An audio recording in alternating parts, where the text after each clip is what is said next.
There was a child who learned to walk without making the floorboards creak, who perfected the art of opening doors so slowly they never clicked, who could move through a house like a ghost, present but unnoticed, there but not really there. She's 8 years old, standing outside her parents' bedroom door. She can hear them fighting, not the loud kind of fighting that neighbors hear, but the sharp, venomous whisper fighting that somehow cuts deeper than screaming. She needs something. She can't remember what now. Water? Comfort? Permission to exist? But she knows better than to knock, because the last time she interrupted, her father's face went from anger to something colder, that look that said, "You're the reason we're miserable." So she backs away, silent, small, learning the choreography of disappearance. She returns to her room and teaches herself to need nothing, to want nothing, to be nothing. This is how it begins. Not with one moment of rejection, but with 1,000 moments of learning that your presence is an inconvenience, that your voice is too loud, that your needs are too much, that the safest way to survive is to slowly erase yourself until you're barely there at all. These are the children who had to disappear. And if you were one of them, you already know the specific kind of loneliness that comes from being in a room full of people and still feeling completely unseen. Everyone talks about childhood trauma like it's only about what was done to you, the bruises, the screaming, the obvious cruelty, but some of the deepest wounds come from what was missing. No violence, no dramatic confrontations, just quiet rooms, averted eyes, and the slow, systematic erasure of a child who desperately wanted to be seen. These children didn't experience neglect in the obvious sense. They had food on the table, clothes on their backs, sometimes even parents who showed up to school events. But emotionally, they were ghosts in their own homes. They learned early that their presence created tension, that when they walked into a room, conversations would stop or shift, that their needs were burdens their parents resented carrying.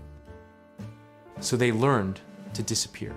Not physically, they couldn't do that, but emotionally, psychologically, they learned to compress themselves into something so small, so undemanding, that maybe finally they wouldn't be a problem anymore.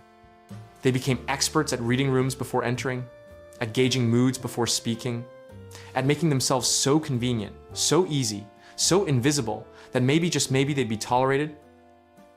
This is what psychologists call emotional invisibility, when a child learns that being seen equals being rejected. So they develop elaborate strategies to simply not be noticed. And it works. They survive. But survival comes at a cost that won't be fully understood until decades later. Because children who learn to disappear grow into adults who don't know how to show up, who apologize for existing, who can't shake the feeling that they're always somehow in the way. Picture this child more clearly. They're sitting at the dinner table, silent, while their parents discuss work stress, bills, extended family drama, everything except the child sitting right there. They've learned not to speak unless spoken to. They've learned that sharing their day invites dismissal. That's nice, dear, delivered without eye contact. They've learned that expressing a need, "I'm scared of the dark, I'm sad about what happened at school, I don't want to be alone right now," makes their parents sigh with frustration. So they stop expressing needs. They stop sharing their inner world. They stop expecting anyone to care. Instead, they develop what researchers call hypervigilant self-monitoring, constantly scanning their own behavior to ensure they're not being too much, too loud, too needy, too present. They learn to gauge exactly how much space they're allowed to occupy in any given moment, and that space is always shrinking. Watch them at family gatherings.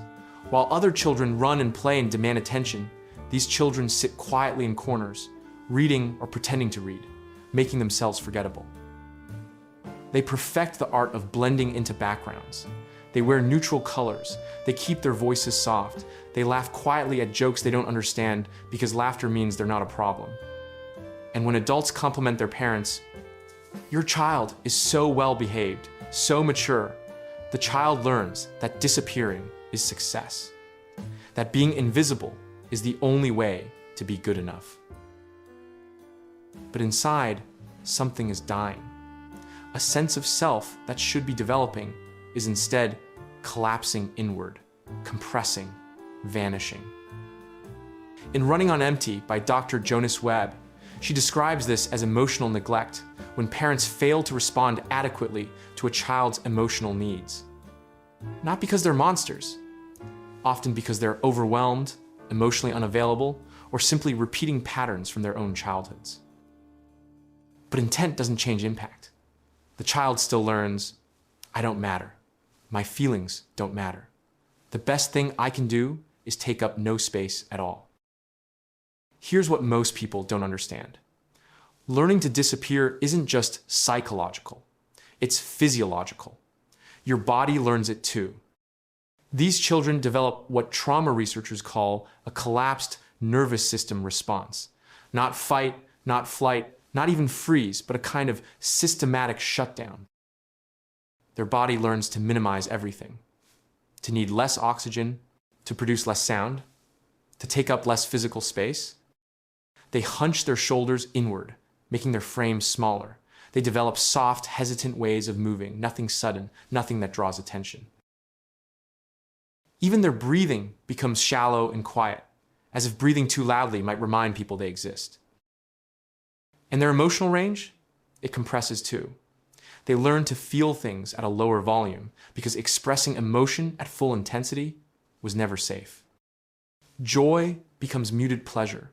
Sadness becomes vague melancholy.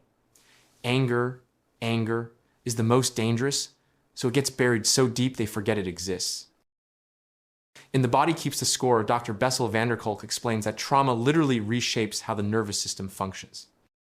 For children who had to disappear, their nervous system adapted to an environment where visibility equaled threat. So it learned to keep them hidden from others and eventually from themselves. Years later, even when they're safe, even when they're in relationships with people who genuinely want to know them, their body still runs the old program.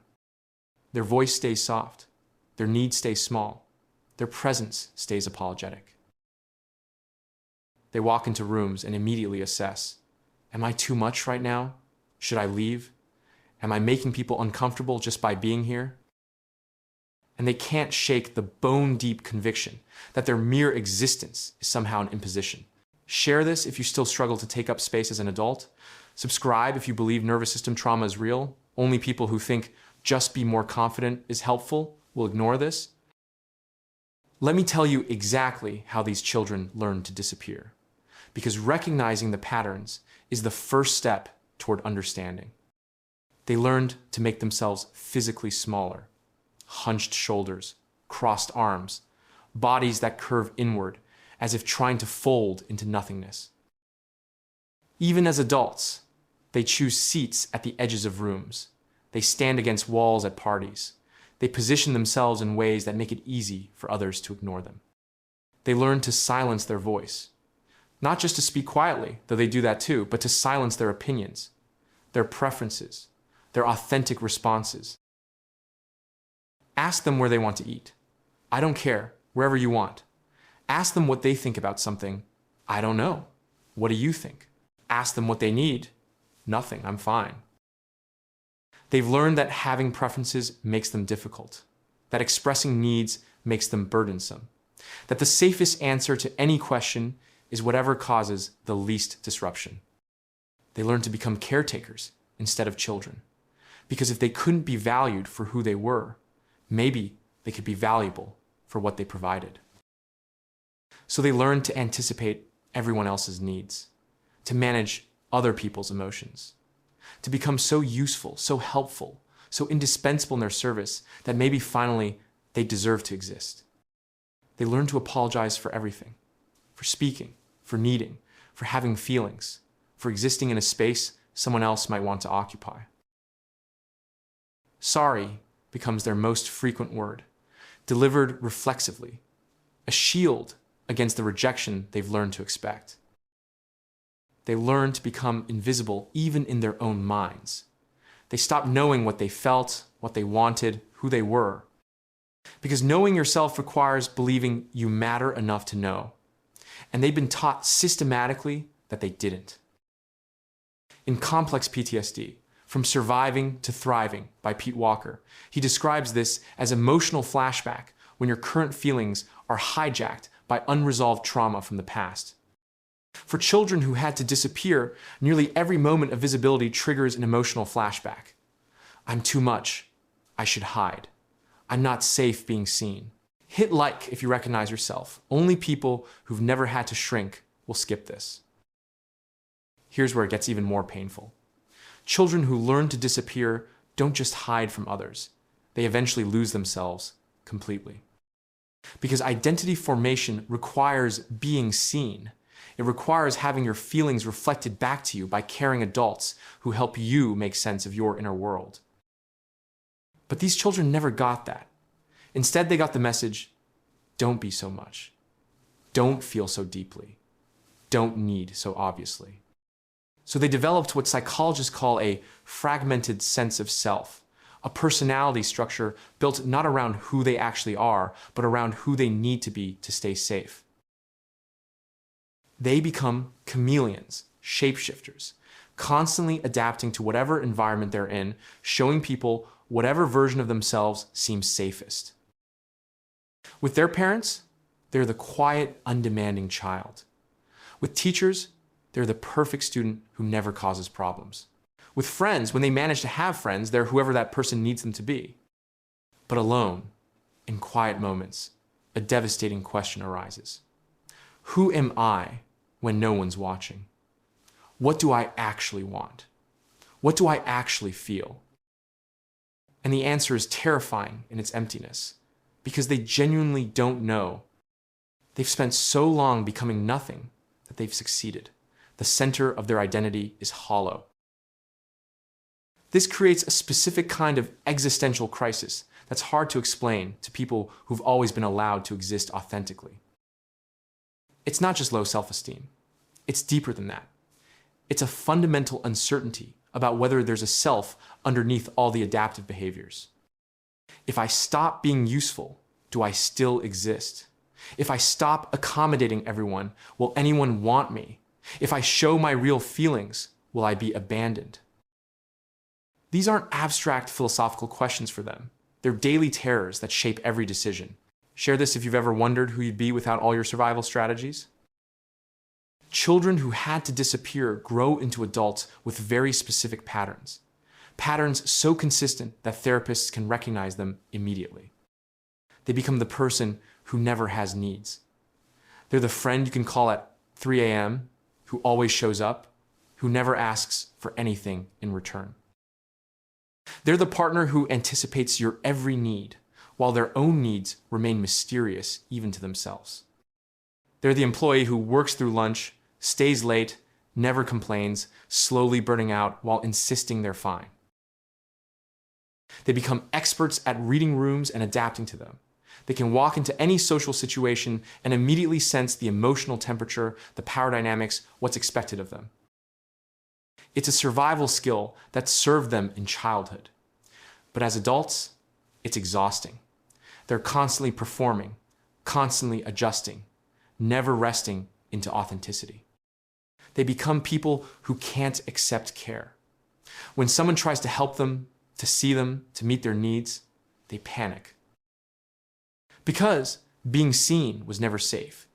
Attention always preceded disappointment or rejection. So they deflect, minimize, insist they're fine even when they're drowning. They become people who ghost relationships without explanation. Not out of cruelty, but because when things get too intimate, too real, their old programming kicks in. Disappear before they realize you're too much and reject you. They become people who achieve remarkable things but feel empty inside because they achieved everything trying to finally be enough, to finally matter, to finally deserve to exist. But no external success fills the void left by never being allowed to simply be. In Attached by Dr. Amir Levine, he describes this as avoidant attachment, a protective strategy where you learn to survive by not needing anyone. but humans need connection. So what happens is a painful contradiction. Desperately wanting intimacy while being terrified of it, craving visibility while reflexively hiding. Here's something nobody tells you about children who learn to disappear. They often attract people who need someone invisible. Partners who want someone accommodating, undemanding, easy to overlook. Friends who want someone they can dump their problems on without reciprocation. Bosses who want someone who'll overwork without complaining. Because people who had to vanish give off a specific energy. I won't be a problem. I won't ask for anything. You can use me and I'll thank you for it. And unconsciously, certain people are drawn to that like moths to flame. So these adults end up in relationships that recreate their childhood dynamic, where they're valued for their utility, but not for their essence, where they're kept around, but never truly seen. And the devastating part? It feels comfortable, familiar. This is the only kind of love they recognize. When someone genuinely sees them, genuinely wants to know them, genuinely makes space for their needs, it triggers every alarm system they have. This can't be real. They don't actually want to know me. Once they see the real me, they'll leave. I should disappear before that happens. So they sabotage, they withdraw, they return to the safety of invisibility. In the drama of The Gifted Child, Alice Miller explains that children who weren't allowed to be themselves develop a false self, a performance they show the world while their authentic self remains hidden, sometimes even from themselves.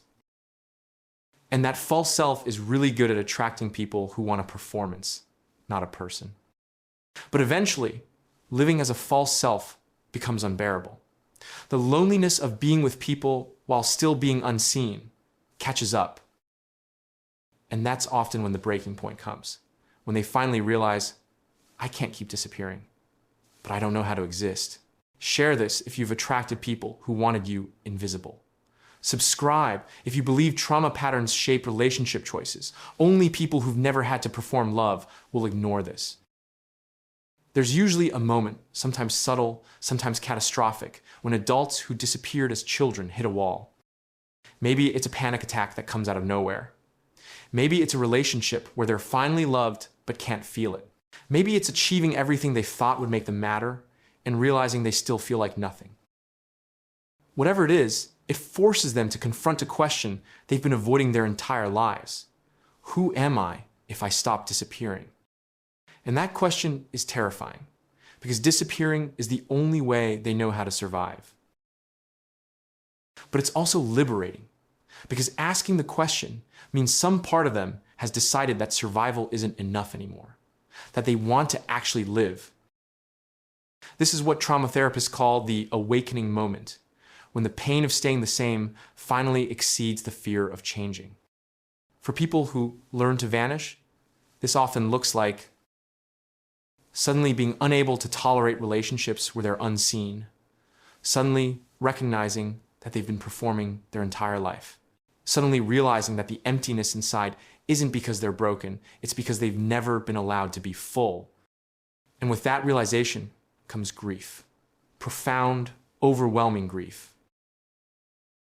Grief for the childhood where they should have been allowed to exist loudly, messily, authentically. Grief for all the years they spent compressed into something smaller than human. Grief for the person they might have been if they hadn't learned to vanish. This grief is necessary. It's the beginning of healing. Because you can't reclaim yourself until you mourn who you never got to be. Comment awakening if you've hit this breaking point. Hit like if you believe grief is part of healing. Only people who say, just move on, will skip this. Let's talk about what happens in the brain of a child who learns to disappear, because understanding the neuroscience makes everything less mysterious and more hopeful. When a child's emotional needs are consistently unmet, when their presence is treated as a burden, their developing brain adapts in specific ways. The amygdala, the brain's threat detection center, becomes hyperactive. It learns to perceive visibility as danger. Being seen equals being rejected. so the amygdala flags every moment of visibility as a potential threat. Meanwhile, the prefrontal cortex, the part of the brain responsible for self-awareness and emotional regulation, doesn't develop properly. Because developing a strong sense of self requires being mirrored by caregivers who reflect your feelings back to you, who validate your existence, who help you understand your inner world.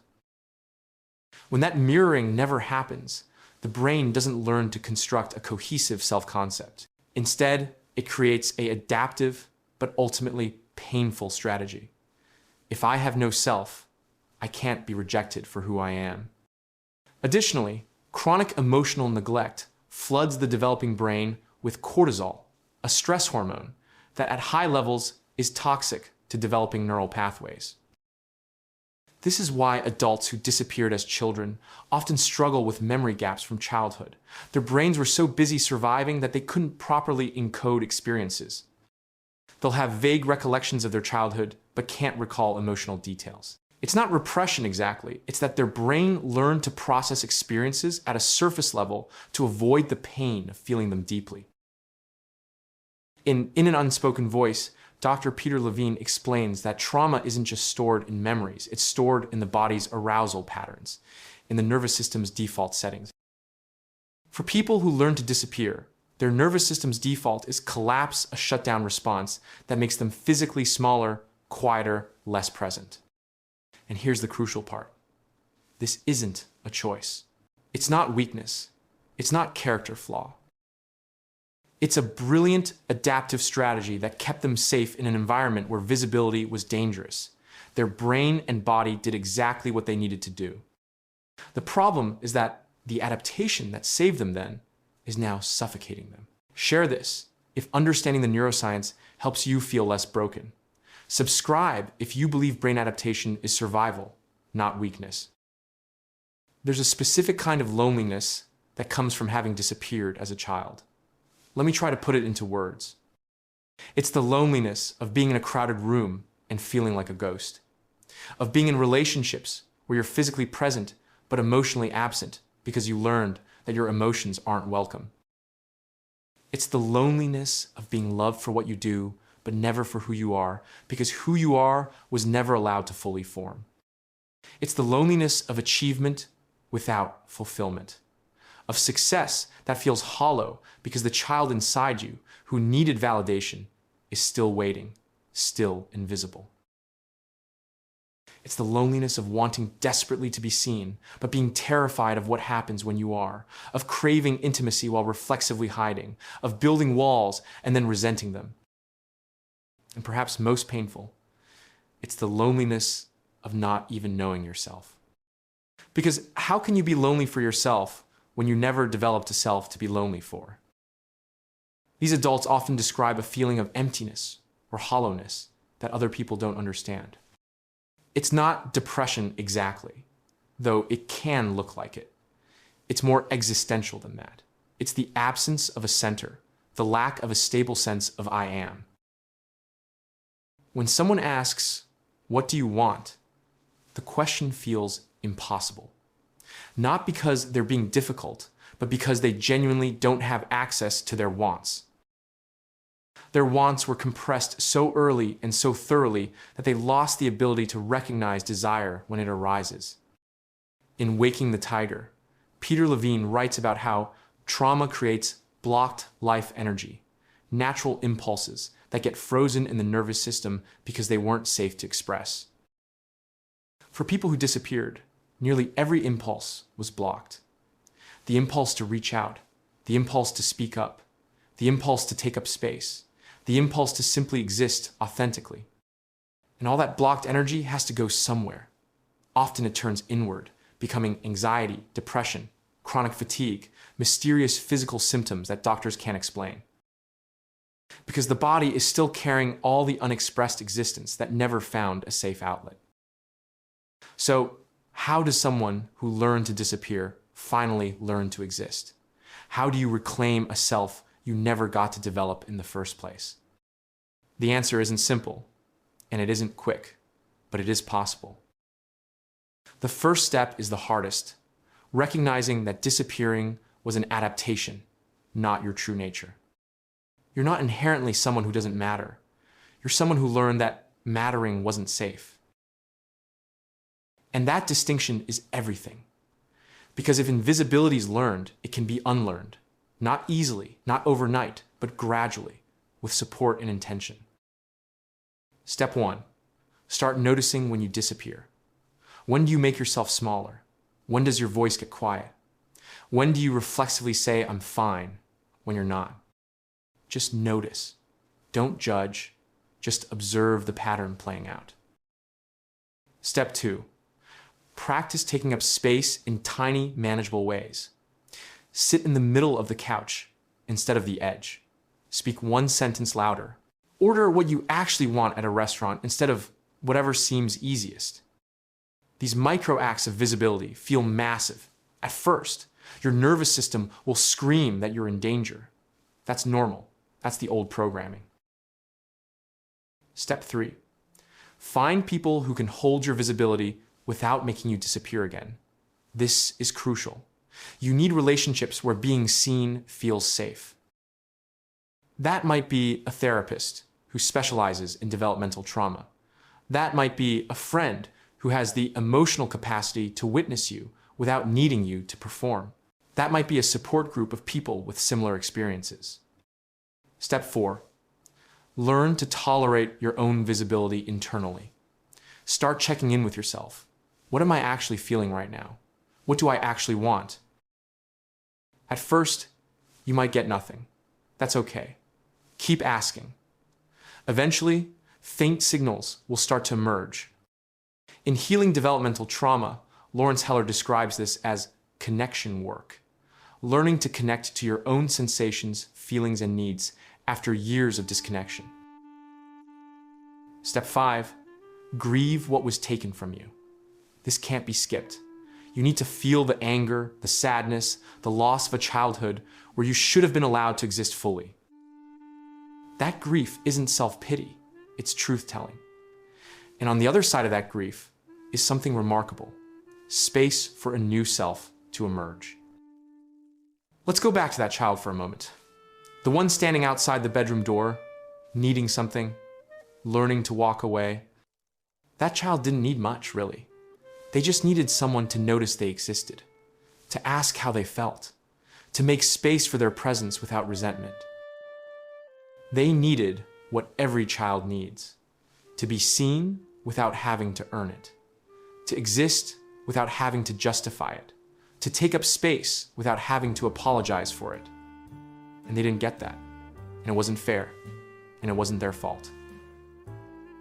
Adults, parents, teachers, family members were supposed to create space for that child's existence, and they didn't.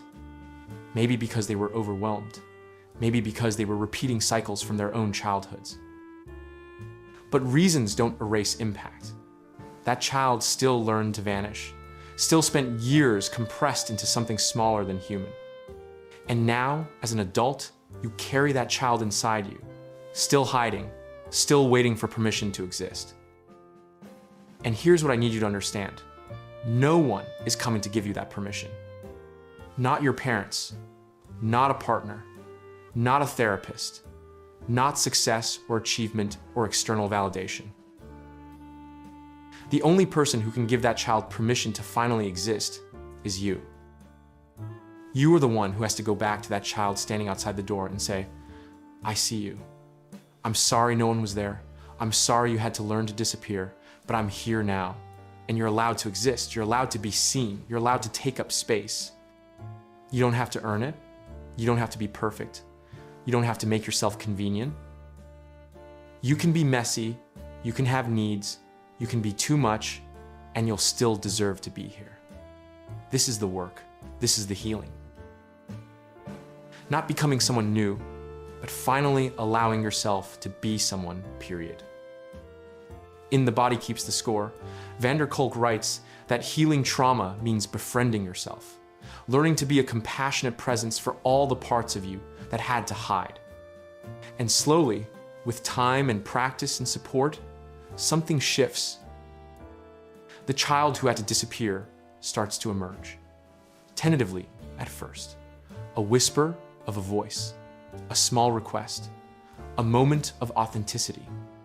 And when that emergence isn't met with rejection, when the world doesn't end because you existed, the nervous system starts to learn something new. Maybe I don't have to disappear anymore. Maybe I can exist. Maybe there's room for me after all. The final truth. Children who had to disappear didn't choose invisibility. They adapted to survive. And that adaptation was brilliant. But survival isn't the same as living, and you don't have to survive anymore. You can learn to exist. Not loudly necessarily, that might never feel comfortable, but authentically, visibly, without apology. You can learn that your presence isn't a burden, that your needs aren't too much, that you don't have to earn the right to take up space. The child who learned to walk without making floorboards, creak, deserved to run through that house, making as much noise as they wanted. The child who perfected silent door opening deserved to slam doors when angry and know they'd still be loved. The child who compressed themselves into nothing deserved to expand into fullness without fear. That child was never the problem. The environment was. And you can't change the past. But you can change what happens next. You can choose visibility. You can choose existence. You can choose every day to take up a little more space than you did yesterday. And some days you'll retreat. Some days the old patterns will win. That's okay. Healing isn't linear. But overall, the trajectory can shift. From disappearing to existing. From hiding to being seen. From surviving to living. You were never meant to be invisible. You were meant to be radiant, complex, flawed, human, present, real. And every day you choose to exist despite the fear is an act of profound courage. Every moment you resist the urge to disappear is a revolution. Because you matter. Not because of what you do or how useful you are or how convenient you make yourself. You matter because you're here, because you exist, and that's enough. That was always enough. If this video changed something in you, tell me in the comments which part hit hardest. Subscribe if you believe children who had to disappear deserve to be seen. Let's build a community of people learning to exist loudly after a lifetime of silence. You